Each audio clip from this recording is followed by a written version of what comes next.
ทีนี้มาว่าในเรื่องทานที่เขาให้ไปแล้ว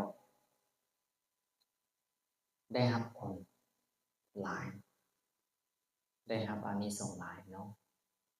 จะต้องประกอบด้วยทำเราใดแท้ในที่นี้พระพุทธเจ้าคนได้ตรัสนะเอาไว้คือหนึ่งนะผู้ให้ต้องบริสุทธิ์ฝ่ายทายกทายกก็คือผู้ให้ต้องมีความบริสุทธิ์บริสุทธิ์ในนี้ก็หมายถึงว่าเป็นผู้มีศีลที่ดีนะเป็นผู้มีศีลนั่นเองนะสองวัตถุทานต้องบริสุทธิ์วัตถุทานวัตถุทานก็หมายถึงสิ่งของนะต้องมีความบริสุทธิ์คำว่ามีความบริสุทธิ์ในที่นี้หมายถึงแยกออกให้เป็นสองลักษณะหนึ่งก็คือบริสุทธิ์มาจากแหล่งที่มาต้องได้มาด้วยความสุจริตด้วยกำลังเหงื่อแห้งของตัวเองที่มันขาวสะอาดบ่ได้มาด้วยอาชีพที่สุจริตทุจริตบ่ได้ไปฆ่าเขาบ่ได้ไปโกงเขาบ่ได้ไปเฮ็ดให้เขาห้องไห้เศร้าโศกมาให้ทานบ่ได้เป็นทานที่น้องด้วยน้ำตาเนาะบ่ได้ให้ทานที่น้องด้วยน้ำตาอันนี้ก็คือตัวทานนั้นบริสุทธิ์ในแหล่งที่มานะกลบทนั้นลุกขึ้นในการเฮ็ดเวียกตามกำลังมีตัวเปียกโชมไปด้วยเหงื่อเป็นต้นนะจนสามารถได้โภคทรัพย์ที่เกิดขึ้นโดยธรรมเมื่อได้โภคทรัพย์เหล่านี้มาแล้วก็แบ่งปันทรัพย์เหล่านี้ในการบำเพ็ญทานบำเพ็ญบุญนั่นนี่ก็คือแหล่งที่มาของโภคทรัพย์แบบถูกต้องบัดทีนี้ตัววัตถุทานบัดนี้มันเอาเว้าแหล่งที่มาแล้วเนาะตัววัตถุทานก็ต้องบริสุทธิ์เหมือนกันคือบริสุทธิ์นี้หมายถึงว่าอะไรเฮ็ดให้ดีเป็นของที่สะอาดเป็นของที่ปราณีตเป็นของที่มันบ่เป็นเดนนะบ่เป็นเงินนะเนาะบ่เป็นด้วยการกระทำสิ่งสองอย่างนี้ให้บริบูรณ์เราชื่อว่าวัตถุทานบริสุทธิ์เป็นต้นข้อที่สามคือการวางจิตในการให้ทานนะการวางจิตว่าเราจะให้แบบใดซึ่งก่อนให้นะก่อนให้ก็บอกว่าเป็นผู้ดีใจดีใจที่จะได้ให้เนาะกำลังให้อยู่ก็ยังจิตให้เกิดความเลื่อมใสหลังจากให้ไปแล้วก็ให้เกิดความปลื้มใจสมนัสใจหรือการวางจิตคือเมื่อก่อนนั้นเราได้สนทนาการวางจิตของบุคคลที่ให้ทานแบบมีปัญญาเจอได้บ้างผู้ที่มีปัญญาให้ทานเนี่ยเพิ่นจะต้องรู้จักเหตุรู้จักผลรู้จักคุณรู้จักโทษแต่รู้จักเจตนาอย่างละเอียดและก็ถี่ถ้วนรู้จักเหตุคือรู้จักว่าที่ตัวเองกำลังกระทำคือการให้ทานตอนนี้เนี่ยมันคือกุศลกรรมนะมันคือกุศลกรรมนะเป็นจิตที่เป็นกุศลฝ่ายกามาวจรนะฝ่ายกามาวจรซึ่งอาจจะเป็นจิตที่ประกอบด้วยปัญญาให้ทานไปแล้วเกิดปีตินะเกิดปีติปราโมทย์บ่ต้องอาศัยหมู่ก็ได้บางครั้งก็ได้อาศัยหมู่เชิญชวนนะจะค่อยได้ไปให้แบบมีปัญญาเนาะฉะนั้นเขาจะรู้จักว่าเนี่ยที่ตัวเองกำลังกระทำตอนนี้นะมันคือกรรมดีมันคือกุศลกรรมนะรู้จักนี่คือรู้จักเหตุต่อมาคือรู้จักผลก็หมายถึงวิบากว่าทานที่ให้แล้วมีผลนะมันเป็นไปเพื่อสุขนำสุขมาให้เอื้ออำนวยที่ให้เราเป็นไปเพื่อความสุขตลอดกาลนานเป็นต้นฉะนั้นทานมันมีผลของมันเขารู้อยู่แล้วแต่เขาไม่ได้ปรารถนาผลแล้วนั้นเขาไม่ได้ปรารถนายังให้ตัวเองไปเกิดในตระกูลที่มั่งคั่งไม่ได้ปรารถนาตัวเองไปเกิดในสุคติเพราะผลของกรรมดีมันเอื้ออำนวยให้เป็นแบบนั้นอยู่แล้วนี่เขาเจ้าจึงรู้จักวิบากหรือผลนั่นเองต่อมาก็คือรู้จักคุณคุณของมันว่านี่แหละมันมีคุณอันเลิศ เป็นไปเพื่ออายุวันนะสุขภาละอันเป็นทิพย์เป็นบ้างมีความหอมหวานมีความน่ายินดีน่าพอใจน่าปรารถนาน่าหักใคร่เป็นต้นแต่ว่าโทษในที่นี้ก็หมายถึงว่าแม้นทรัพย์ที่เป็นปัจจุบันนี้ก็มีความพอเทียงแม้นทรัพย์ที่จะเกิดขึ้นในอนาคตข้างหน้าบ่จะเป็นความผาสุกซึ่งเกิดจากกุศลกรรมที่ตัวเองกำลังกระทำในตอนนี้เนี่ยเพื่ออำนวยให้ไปเป็นเทวดาแม้ในความเป็นเทวดานั้นก็บ่เที่ยงแม้แต่ตัวบุญนั่นก็ยังมีความแปรปรวนและเปลี่ยนแปลงเป็นตัวอย่างนางทิพคุณีเนาะมหาเทลีสุมิธาเนี่ยก็ได้มีโอกาสไปเกิดเป็นเทวดา60,000 กว่าครั้งซึ่งเป็นผลจากกุศลกรรมนั่นเองแต่ในขณะ60,000 ครั้งนี้บุญกุศลก็เริ่มหมดลงมาเรื่อยๆจนเฮ็ดให้ไปเกิดเป็นนางยิงแก้วจนมาฮอดเป็นกษัตริย์แต่ว่าอย่างน้อยมันก็ยังเอื้ออำนวยทุกชาติที่เขาเจ้าได้เกิดก็ยังดีมันบ้างแต่รู้ไว้ว่าทรัพย์เหล่านี้ทั้งหมดเนี่ยล้วนแล้วแต่มีความแปรปรวนเปลี่ยนแปลงแล้วก็บ่เที่ยงแม้นความสุขทั้งหลายก็บ่ได้อยู่กับเราไปได้ตลอดซึ่งพระพุทธเจ้ามันได้บอกพวกเราเสมอว่าเวลาท่านเห็นคนอื่นมีความผาสุกสำราญในการใช้ชีวิตมั่งคั่งร่ำรวยงดงามให้ทานทั้งหลายน้อมเข้ามาใส่ตนว่าเฮาก็เคยเกิดมาแล้วอย่างนี้นับครั้งบ่ได้เป็นมาแล้วอย่างนี้นับครั้งบ่ได้ความรวยของเขาก็ดีบ่ดีรวยกว่าเขาให้อีกนับครั้งบ่ได้แต่ตอนนี้เป็นอะไรก็พอที่เราเห็นอยู่แล้วเนาะแล้วเวลาเขาไปเห็นคนอื่นที่ยากจนเหมือนกับพระเนี่ยบ่มีเงินบ่มีคำเลาะหาขอเข้าสวรรค์กินแต่ก็ยังดีพอมีที่ซุกหัวนอนอยู่แต่ถ้าเขาไปเกิดเป็นขอทานที่บ่มีที่ซุกหัวนอนน่ะร่อนเล่พเนจรเสื้อขาดๆเก่าๆอู้นอนอยู่ทางใดก็บ่ฮู้เห็นแบบเป็นคนจรเนี่ยไก่ทานน้อมเข้ามาใส่ตนว่าในอดีตการอันยาวนานมาเนี่ยพวกเราก็เคยเกิดเป็นมาแล้วอย่างนี้นับครั้งบ่ได้และจะเป็นต่อไปอีกนั่นคือโทษของมันโทษของวัฏฏะโทษของสงสารอันนี้นะเพราะว่ากุศลกรรมที่เรากำลังสร้างนี่มันเป็นโลกียะอยู่มันยังเกี่ยวเนื่องกับโลกอยู่จังซี่นะเขาก็ต้องเห็นด้วยปัญญาสุดท้ายก็คือรู้จักเจตนาว่าที่กำลังให้ทานตอนนี้เนี่ยเจตนาของเรามีวัตถุประสงค์เพื่อสละเพื่อละหนึ่งละความโลภที่มันเป็นอกุศลของจิตออกจากใจแต่อยากให้ทานอยู่ได้โลภะก็คืออยากนะแต่ไอความโลภที่เป็นบาปอกุศลความโลภที่อยากยินดียินให้พอใจกับความสุขของเทวดาหรือมนุษย์ไอ้บ่ได้เขาไม่ได้โลภแบบนั้นเขาไม่ได้ต้องการในจุดนั้นแต่เขาอยากเห็นบุญเขามีความโลภอยู่ในแง่มุมที่เป็นการสละอัตตาเป็นการสละ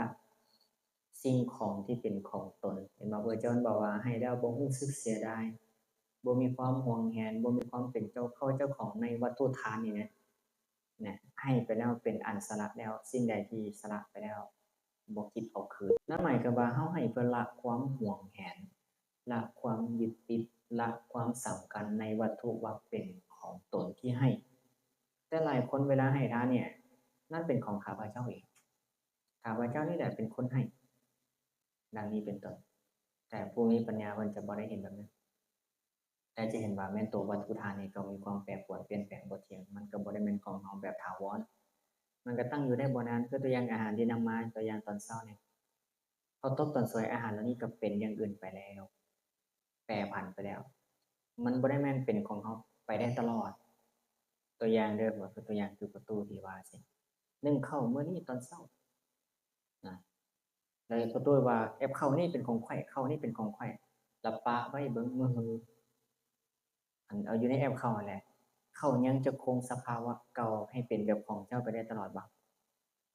บ่ผู้มีปัญญาเรื่องเห็นได้ว่าเนี่ยแม้แต่ตัววัตถุทานนี้ก็มีความแปรปรวนมีความเปลี่ยนแปลงบ่แน่นอนมันบ่เที่ยงเห็นบ่มันบ่เที่ยงเขาจึงให้เพื่อละความยึดมั่นละความยึดติดด้วยความเป็นตนเป็นของตนจากวัตถุทานนั้นออกไปให้เพื่อละสละมลทินคือความขี้ถี่ออกจากใจแล้วนึกเคืองค้านค้าใดบ่ให้มีมลทินนะบ่ให้มีมลทินบ่ให้เกิดบาปอกุศล บางคนเวลาให้ทานนะให้ยังไงจังเวลาระลึกถึงทานแล้วบาปอกุศลเกิดนะบาปอกุศลเกิดเพราะบ่ต้องเว้าถึงเมื่อเช้านี้ข้อยเอาอันนั้นไปถวายแก่พระภิกษุสงฆ์เพิ่นบ่สั่นให้ข้อยเลยจนหน้าบ่เอามาแล้วเอามาเพิ่นก็บ่สั่นดอกเพิ่นจะสั่นแต่ของหรูของพวกเฮานั้นเป็นของบ้านนอกบ้านนา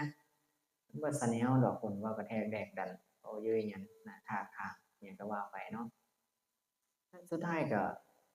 มีแต่บาปอกุศลเนาะความรู้สึกความบ่พอใจต่างๆเกิดขึ้นในจิตในใจตอนนี้ก็บ่ค่อยดีแล้วมันบ่เป็นทางที่อยู่ของใจที่ดี ทุกครั้งที่ระลึกถึงทานโทสะต้องบ่เกิดทุกครั้งที่ระลึกถึงทานโมหะต้องบ่เกิดหมายถึงว่าต้องมีปัญญาระลึกถึงทานได้ปั๊บต้องเห็นเลยว่านั่นบ่แม่นเฮาบ่แม่นของเฮาบ่แม่นตัวตนของเฮาแม่นบ่ระลึกถึงได้ปั๊บเนี่ยด้วยให้ด้วยใจดีประกอบด้วยเมตตาความปราโมทย์ปิติสุขเกิดขึ้นจังซี่นะเนาะฉะนั้นการวางจิตในการให้ทานเนาะในบริบทนี้พระเจ้าเพิ่นตรัสเอาไว้3ลักษณะเนาะก็คือก่อนให้กำลังให้และหลังให้ไปแล้วดังนี้เป็นต้นนะข้อที่4นี่ก็คือผู้ที่รับทานของเรานะผู้ที่รับทานของเราต้องเป็นเนื้อนาบุญที่ดีต้องเป็นเนื้อนาบุญที่ดีเป็นผู้มีศีลนะมีธรรมอันงดงามนะมีศีลมีธรรมอันงดงามจังคอยเป็นเนื้อนาบุญที่เหมาะควรแก่การรับทานเหมาะควรแก่การทำอันสดีทั้งสามวิธีกรรมเนาะถ้าผู้ใดก็ตามให้ทานแล้วประกอบด้วยธรรม4ข้อบริบูรณ์เลย1ตนเองก็เป็นผู้มีศีล2วัตถุทานก็บริสุทธิ์สะอาดทั้งแหล่งที่มาและก็ตัววัตถุทาน3การวางจิตก็ดีเงียบ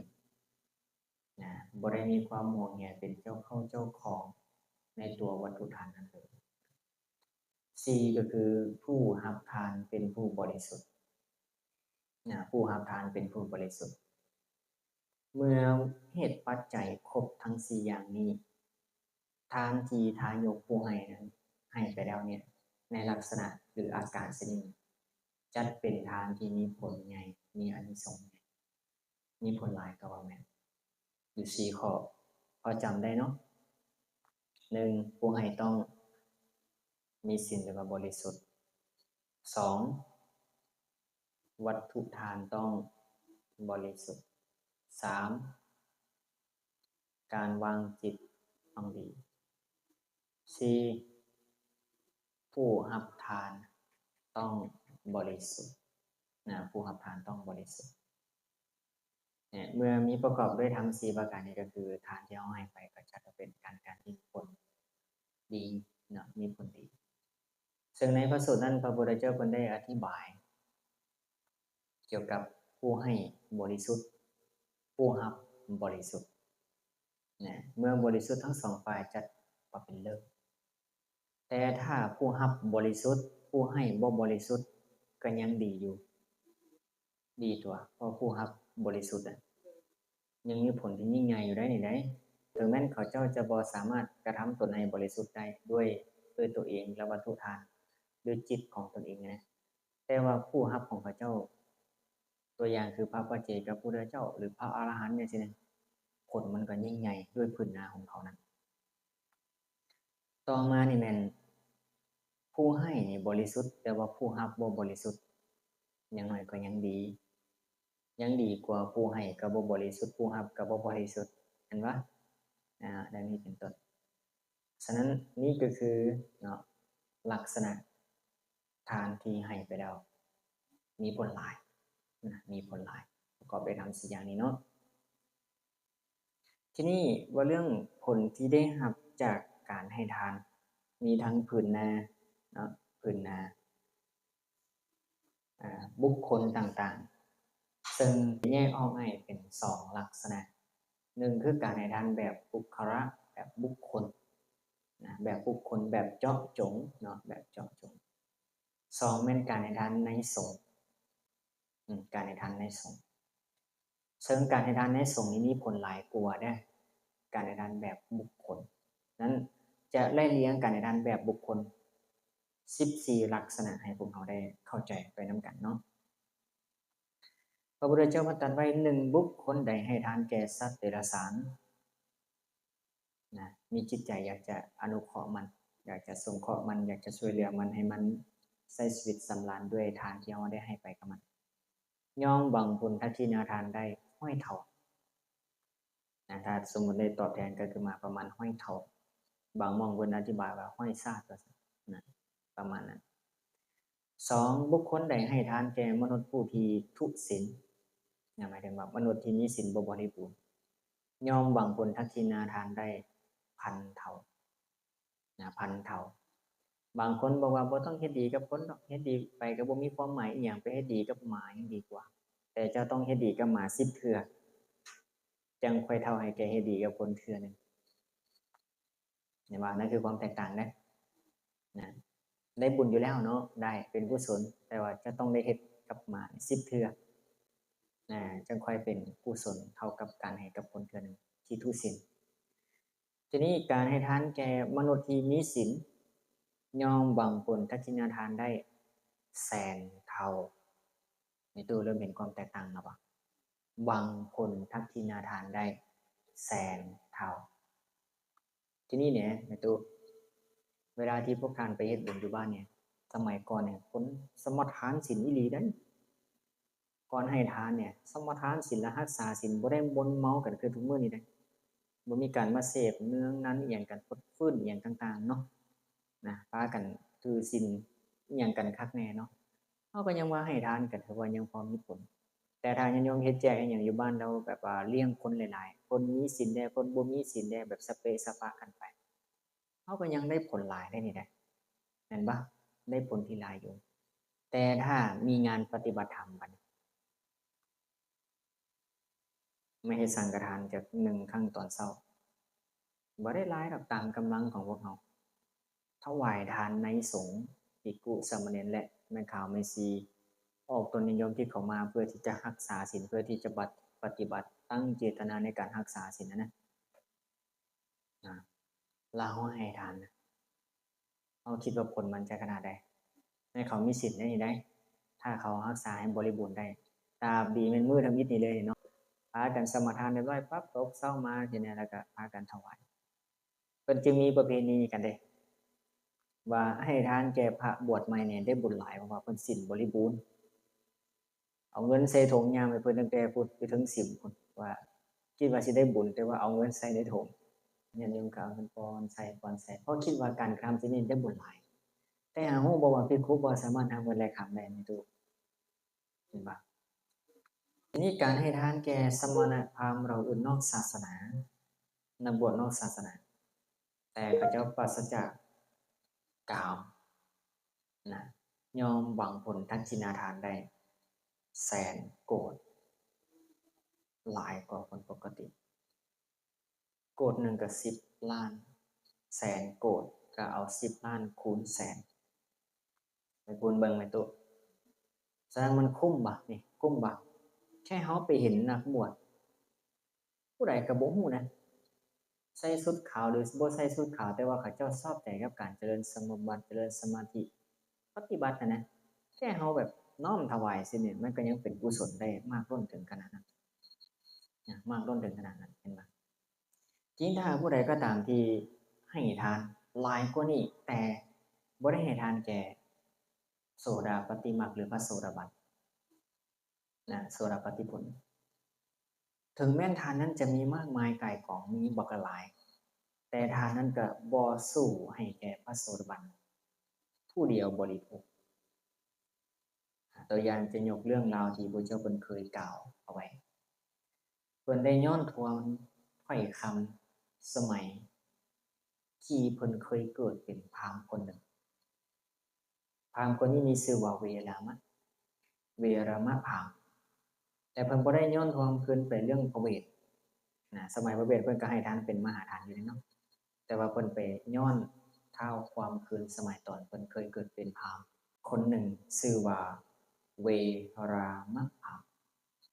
เวรามะพราหมณ์นี้เราได้ให้ทานอันเป็นมหาทาน เรามาฟังมหาทานแบบพระสูตรที่พระเจ้าบรรทัดเอาไว้นะมหาแปลว่ายิ่งใหญ่เนาะแต่เราก็บ่สามารถที่จะเอาอันใดมาเปรียบเทียบได้ว่ามหายิ่งใหญ่มันยิ่งใหญ่ซ้ำใดมันให้หลายซ้ำใดหลายปานใดเอาพระสูตรนี่เลยเนาะที่พระเจ้าบรรทัดบอกไว้ว่าเนี่ยครั้งนั้นเพิ่นเคยให้ทานอันเป็นมหาทานเราได้ให้จังได๋แม่ตัวได้ให้ธาตุทองคำเต็มไปด้วยรูปีใหญ่ก็หมายความว่าเต็มไปด้วยเงินสมัยก่อน84,000 ถาดเป็นทานให้ธาตุรูปีเนี่ยบัดนี้เต็มไปด้วยทองคำ84,000 ถาดเป็นทานให้ธาตุสำริดเต็มไปด้วยเงิน84,000 ถาดเป็นทานให้สร้าง84,000 เสื้อซึ่งมีเครื่องประดับล้วนเป็นคำหุ้มด้วยคายคำทุกๆอย่างล้วนแล้วแต่เป็นคำให้รถเป็นทาน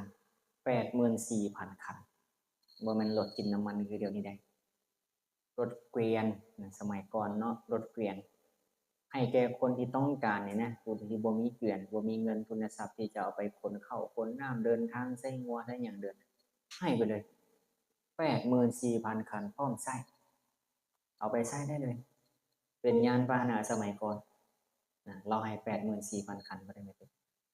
นะทีนี้เราได้ให้แม่งัวนม84,000 ตัวและแม่งัวนมนี้เนี่ยเลือกสรรมาอย่างดีมีน้ำนมไหลสะดวกตลอดปีตกเศร้ามากับบำบีบเอาไม้ได้ตลอดน้ำนมไหลสะดวกได้ตลอดปีและพร้อมด้วยภาชนะเงินเอาไว้ใส่น้ำนมแถมไปให้มันคือกระโถนบ้านเฮาเนี่ยเป็นดึงเอานมเนาะบีบคั้นเอานมเนี่ยพระอาจารย์บางองค์เพิ่นบอกว่านะไปฮีดนะ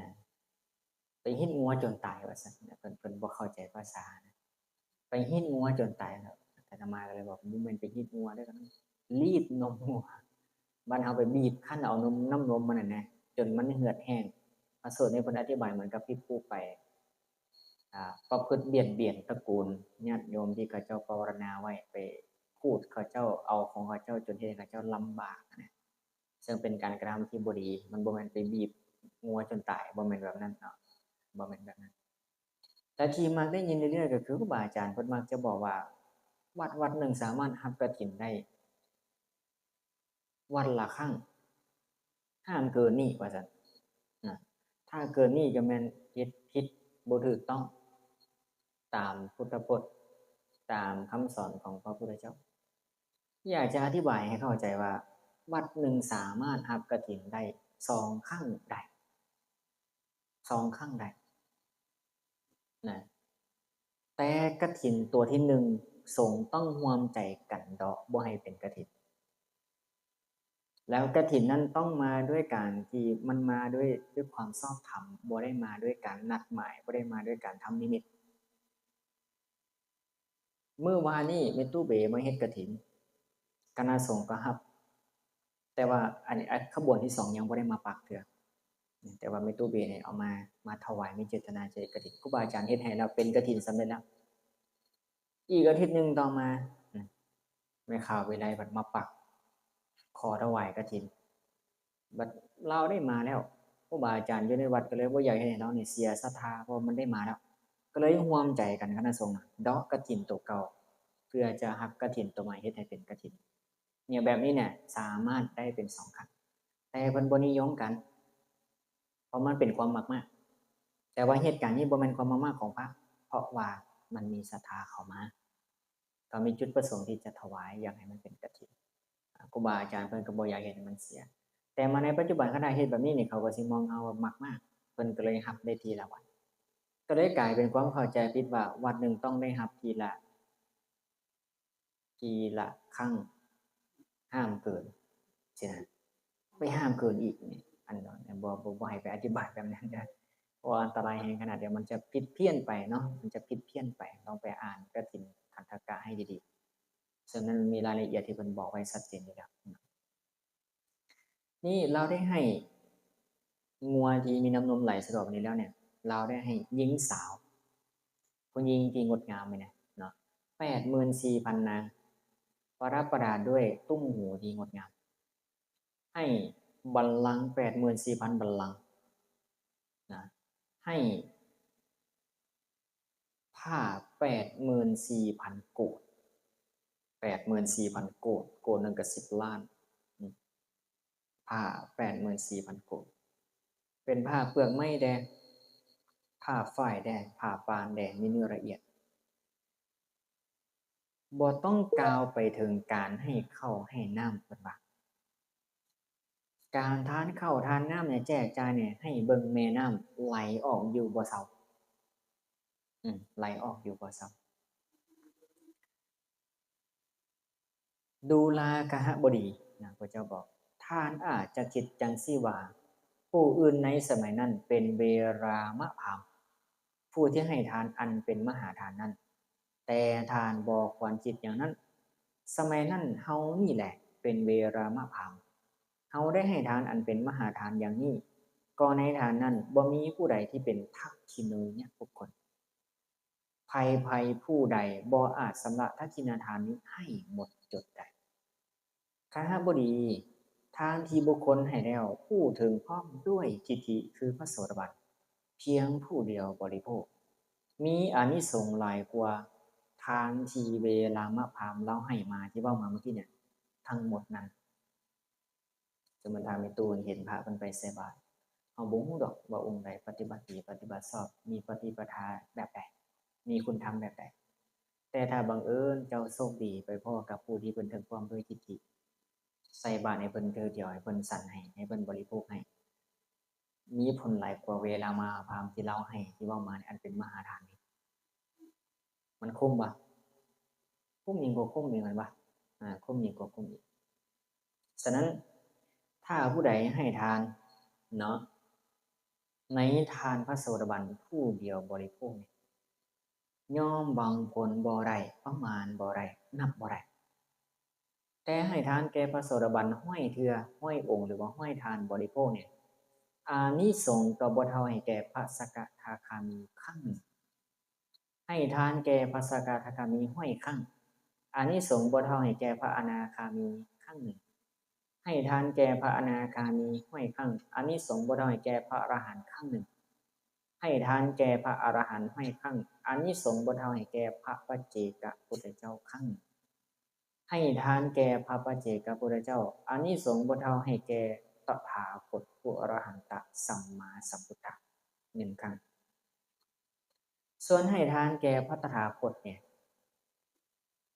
อานิสงส์ก็ถือว่าหลายสูงสุดละในบรรดาการให้ทานแบบเจาะจงแบบเฉพาะแบบบุคคลการให้ทานในพระพุทธเจ้ามีอานิสงส์บ่เท่าการให้ทานในสงฆ์ที่มีพระพุทธเจ้าเป็นต้นส่วนผู้ใดสร้างกุฏิสร้างวิหารถวายสงฆ์มาจากทิศทั้งสี่มีอานิสงส์หลายกว่าการให้ทานในพระพุทธเจ้าเป็นต้นที่เป็นประมุขนั้นส่วนการสร้างกุฏิการสร้างวิหารถวายแก่พระผู้สงฆ์มาจากทิศทั้งสี่เนี่ยอานิสงส์ก็ถือว่าได้หลายอะไรนี่แหละแต่ว่าอานิสงส์บ่เท่าผู้ที่สมาทานศีลให้บริบูรณ์ในตัวทานทั้งหมดที่เฮาเว้ามาเมื่อกี้นี่มีผลบักหลายแม่นบ่แต่สู้แม่ตู้สมาทานศีลให้บริบูรณ์บ่ได้ถ้าแม่ตู้สามารถเฮ็ดให้ตัวเองมีศีล5บริบูรณ์ไปจนฮอดตายตลอดชีวิตเนี่ยบุญเนี่ยไหลอยู่ทั้งเว้นทั้งคืนไหลลงอยู่บ่ยาบ่เซาจากเทื่อแม่นบ่ถ้าเฮ็ดให้บริบูรณ์ได้นะทีนี้เนี่ยผู้ใดก็ตามที่สมาทานถือเอาศีลอานิสงส์ก็บ่เท่าผู้ที่ถือเอาพระรัตนตรัยเป็นที่พึ่งประกาศตนเป็นพุทธมามกะหรือเอาพระพุทธพระธรรมพระสงฆ์เป็นที่พึ่งเนี่ยมีอานิสงส์หลายกว่าบุคคลที่สมาทานเอาศีล5ให้บริบูรณ์ได้ส่วนผู้ใดก็ตามบัดนี้เจริญเมตตาเพียงชั่วลัดดิ้วมือหรือสูดดมของเฮานี่ว่าเรื่องภาวนาได้ได้มีอานิสงส์หลายกว่า การรักษาศีลการถือเอาพระรัตนตรัยเป็นที่พึ่งที่พังและผู้ใดเจริญเมตตาเรียบร้อยแล้วไปต่อในการเจริญอนิจจสัญญาการกำหนดหมายการตามเห็นความบ่เที่ยงในสิ่งทั้งปวงดวงตาหูดังลิ้นกายใจเนี่ยในแต่ละวันยืนยังนั่งนอนไปกำหนดหมายในการเห็นความบ่เที่ยงของมันเนี่ยอนิจจสัญญาเพียงชั่วเวลาสั้นๆก็มีอานิสงส์หลายกว่าการเจริญเมตตาที่ว่ามาเห็นว่าผลของมันยิ่งใหญ่ปะมันยิ่งใหญ่หลายขนาดเลยฉะนั้นในแง่มุมการให้ทานแบบบุคคลก็จะมี1สัตว์เดรัจฉาน2ผู้ที่ทุศีล3ผู้ที่มีศีลแต่ยังเป็นปุถุชนอยู่4สมณพราหมณ์ผู้ปราศจากความกำหนัดในกาม5พระโสดาปัตติมรรค6พระโสดาปัตติผล7สกทาคามิมรรค8สกทาคามิผล9อนาคามิมรรค10อนาคามิผล11อรหันตมรรค12อรหันตผล13พระปัจเจกพุทธเจ้า14องค์สมเด็จสัมมาสัมพุทธเจ้าการให้ทานในการเฉพาะเจาะจงแบบบุคคลนี้พระพุทธเจ้าประเสริฐสุดในการให้ทานแบบเจาะจงได้พระพุทธเจ้าประเสริฐสุดทีนี้การให้ทานในสงฆ์นี้มีอยู่7ลักษณะ1ให้ทานในสงฆ์2ฝ่ายที่มีพระพุทธเจ้าเป็นประมุขนี้จัดว่าสูงสุดละในการให้ทานในสงฆ์2ฝ่ายก็คือภิกขุและกับภิกขุณีนะเป็นต้น2ให้ทานในสงฆ์2ฝ่ายภายหลังพระพุทธเจ้าปรินิพพานไปแล้วบ่มีพระพุทธเจ้าแล้วแต่ยังสามารถให้ทานในสงฆ์ทั้ง2ฝ่ายทั้งหมดเลยมีผลที่ยิ่งใหญ่3ให้ทานในภิกขุสงฆ์ฝ่ายเดียว4ให้ทานในภิกขุณีสงฆ์ฝ่ายเดียวได้ทั้งหมดเนาะ5ไปแจ้งต่อสงฆ์ว่าโปรดจัดภิกขุและภิกขุณีขึ้นเป็นสงฆ์แทนให้ข้าน้อยแน่จักองค์ก็ได้ไปจัดมาให้เพิ่นจัดให้ภิกขุและภิกขุณีเท่าไรองค์เพิ่นก็จัดเป็นตัวแทนของสงฆ์ก็เอาไปได้6ไปแจ้งต่อสงฆ์ว่าได้โปรดจัดภิกขุเท่านี้องค์ขึ้นเป็นสงฆ์ให้ข้าน้อยแน่แล้วให้ทาน7ไปแจ้งต่อสงฆ์ว่าได้โปรดจัดภิกขุณีจำนวนเท่านี้ขึ้นเป็นสงฆ์ให้ข้าน้อยแน่แล้ว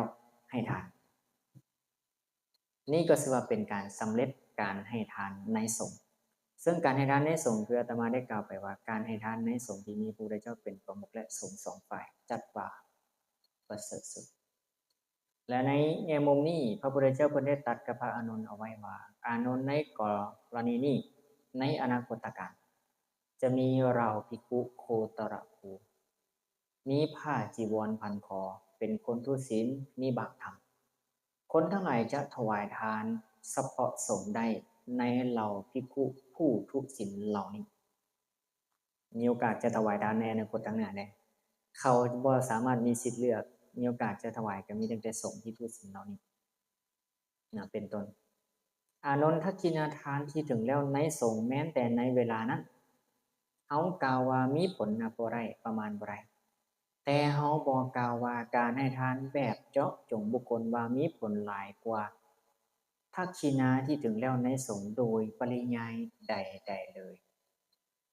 ฉะนั้นการให้ทานในสงฆ์เนี่ยจะเป็นสงฆ์ประเภทใดก็ตามมีผลหลายกว่าการให้ทานแบบเจาะจงทุกกรณี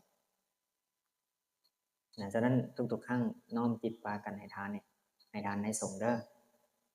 ให้ทานในสงฆ์จะเป็นการดีหลาย